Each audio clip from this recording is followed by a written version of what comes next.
Hey guys, we are headed to pick up the little guy Max. It's been in the shop this week. We are getting ready to leave for a 2-week vacation south. And so we want to go over a few things that we do to prepare for our trip. So stay tuned. So we are headed to Mid-America RV to pick up our little guy Max.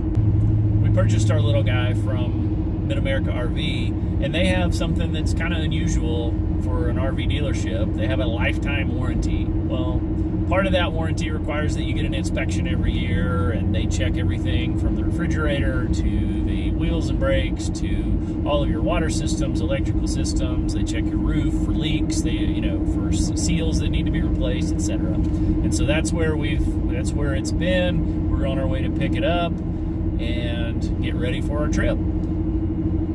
So the things that they did to the little guy Max this time, the things that they found, what were they? Do you remember?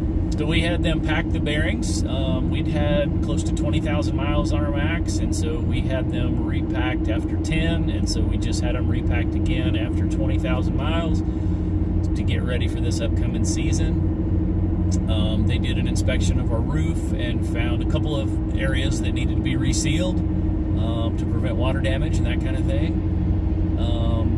They were able to check our refrigerator and make sure that was working, water systems, the electrical system, just to make sure everything was the way that it needed to be. We also had them check our the smart jack that comes on the little guy Max, because we'd had some issues.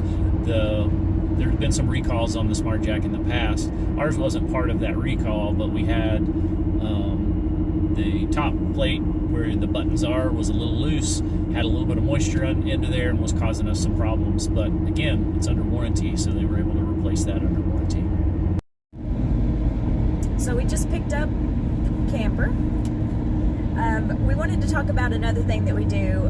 We take the car in before our trips to make sure that everything's working properly, just kind of an inspection, oil change, and all that. But we get a lot of questions about what we use to tow the little guy Max, because it's an SUV. Our tow vehicle is a 2014 Volkswagen Touareg TDI diesel. Its towing capacity is 7,700 pounds, so the little guy's no problem at all given the weight. Can't find them anymore. They don't make them in the U.S. anymore new, so I think the last year that you would be able to find a used one is through 2016. But it's been a good tow vehicle for us as we've towed through mountains, up and down hills and whatnot. One other thing that you need to be sure to add, is a brake controller for the trailer brakes, the electronic trailer brakes on the little guy Max.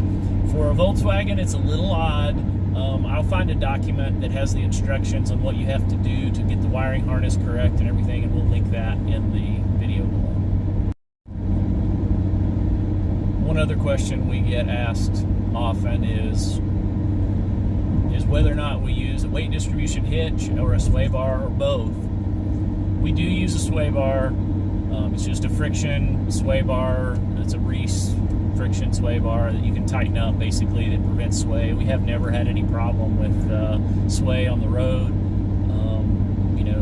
As long as you keep under the recommended speed. I mean, I will tell you that, gas mileage is certainly better the slower you go. I mean, if you go anywhere from 60 to 65, that's usually the optimal. If you start getting closer to 70, the gas mileage goes down significantly. So don't recommend going much faster than 60 or 65 whenever we have our trailer, for both the safety reason and for gas mileage. So we do use the sway bar. However, we do not use a weight distribution hitch, because this Volkswagen is a unibody, right? It's not like a truck where it's got a frame. It's a unibody frame, and Volkswagen does not recommend the use of weight distribution hitches on their unibody platform. And how many miles per gallon do we usually average? It's anywhere from about 11 to 12 is on average whenever we're towing what we usually get. I mean, we were in Florida, it's flat. On the way to the Keys, we were getting 15. It was amazing. But then you get into the mountains and you're going to get Drops you're gonna get significantly. you're gonna get 9 or 10 in the mountains, so or less, right? So it really depends upon how much of a lead foot you have and what the terrain is like. But on average, I'd say it's roughly around anywhere from 11 to 12 in that range.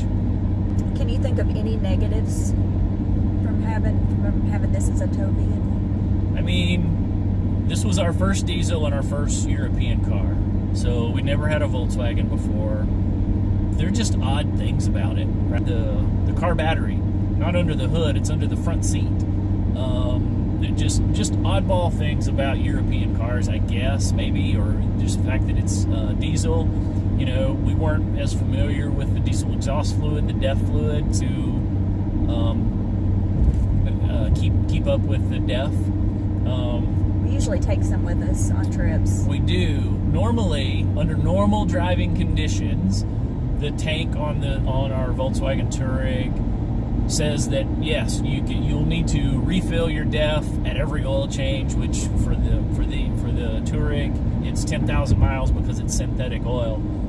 However, we learned really quickly whenever you're towing, it sucks through some DEF pretty quickly and it uses it a whole lot more, and so that is not even close, right? We usually on a trip will take at least 2.5 gallon containers of DEF with us, and depending upon the mileage that we're going, usually it's about, if we're towing, so probably for every 1,500 to 2,000 miles, we'll have to add some DEF while we're towing.